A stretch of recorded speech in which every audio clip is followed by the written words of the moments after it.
What is going on, everybody? Don here, and I tried to record this last night, but the audio crapped out, so I have to do it again this morning. We now have some clarity as to when the Pokemon Company is going to start to free up some print capacity. And I've been saying for a while now, they are printing at full capacity. We know that for a fact.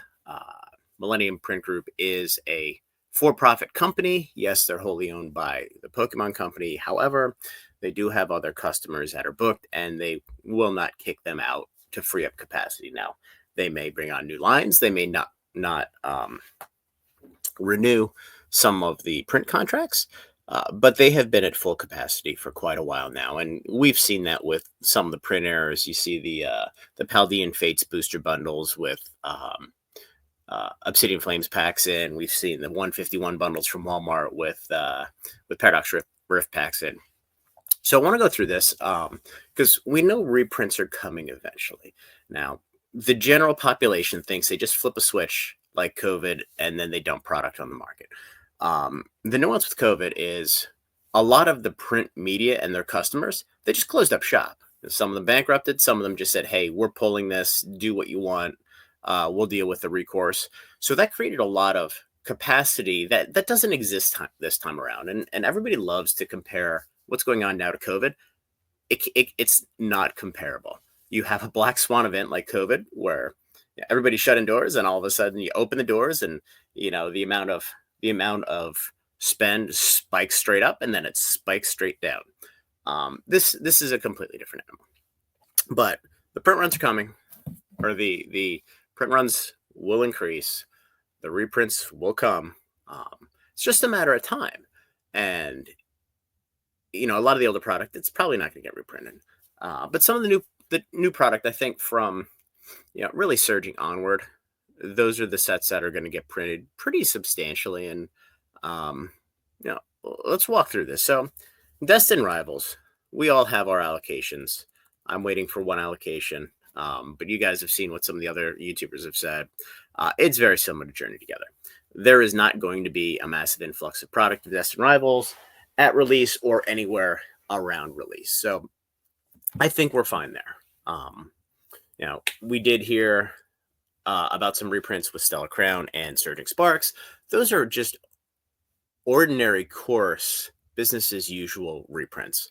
Stellar came out in September. It's 9 months after the fact. They're bringing some more product to market. The same with Surging.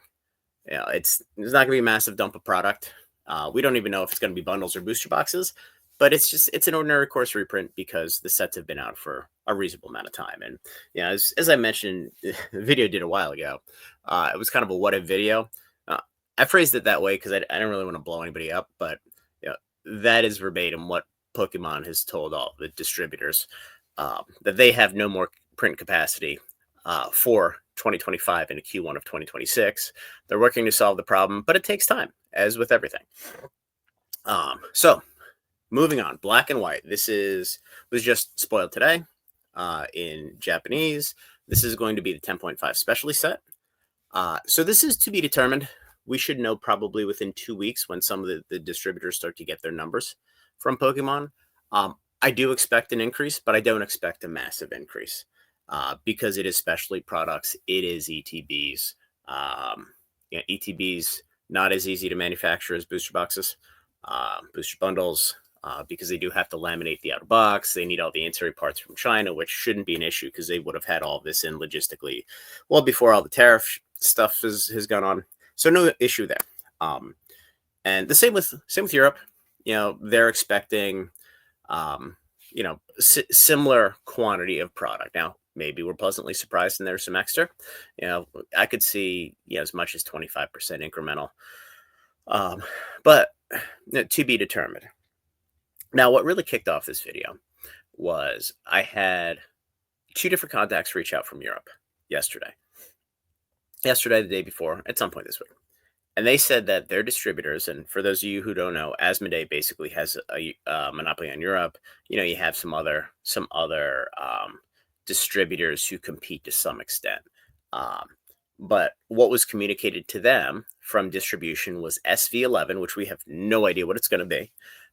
Is going to be as print to demand as can be humanly possible. And the reason for that is they are anticipating a new print line, um, I believe in the Netherlands, that they're working through now, but more importantly in the US. So, for those of you who don't know, up until Journey Together, the majority of cards for Europe were printed in North Carolina. If you look at the European boxes, it says printed in the United States and the Netherlands. My understanding, and feel free if you know better than I do, just correct me in the comment section, is that the hits were printed in North Carolina. The junk cards and all the packing was done in the Netherlands, and then everything was distributed throughout Europe. Starting with Journey Together, the boxes say strictly the booster boxes. The ETBs are still printed in North Carolina, at least for now. They say printed in the Netherlands, so no U.S. printing at all from Journey Together on. However, for UK printing is still done in the U.S. That is supposed to migrate out in June, where there will no longer be any European printing in the U.S., which again frees up additional capacity to print more product. In addition, and I don't have confirmation, but I've had two different sources tell me this, there is a new print line that is supposed to be freeing up here in May, or going online in May in the US, which is going to increase print capacity as well. So that being said, I am cautiously optimistic that the SV11 set is going to have a significant amount of incremental product, to the point where we're probably back to $120 to $140 booster boxes. I think anything from Surging Sparks on is fair game to get significant reprints, and we'll see what happens from there. But I want to post this video because up until now we didn't have the information. We knew at some point print capacity was going to increase and there was going to be supply dumped onto the market, but we didn't really know. We didn't really know when. And I can change this to 5.3 because it's no longer 5.2. So I think as you're planning your strategy going forward, I think anything temporal and prior is probably safe. And we may get some bundles at year end, but I think booster box and ETB wise, we're probably safe. Twilight, Stellar, probably going to get some reprints. Surging On is going to get a lot. I'm sure they're going to print the crap out of Prismatic. I'm sure they're going to print the crap out of Black and White. They're going to continue to print the crap out of 151. Somebody mentioned that there's more Crown Zenith coming. I don't believe that. In June, I saw that note. I am highly, highly skeptical that happens, but you never know. With a specialty set that was a late year release date, we'll see. But anyway, just be forewarned, there is a lot of capacity coming online over the next couple months. The communications from distribution, at least in Europe, have not had the discussions in the US yet. Is that SV11 will be as print demand as possible, and there's more product coming. So anyway, guys, like the video, subscribe to the channel, join the Discord. We do have some sales going on right now. We have Wilds of Eldraine booster cases. They are $720 each. I think I have 10 left. I have some Paldean Fates booster bundle displays at $580. I have 5 Stellar Crown sealed cases left. I think I have those listed at $13.60 per case. And then I have some Surging Sparks booster bundles for a 10 count, 20 count concealed case, a 10 count. I think I'm at $380 or $390 on those. So anyway, guys, enjoy your Saturday. We'll talk soon.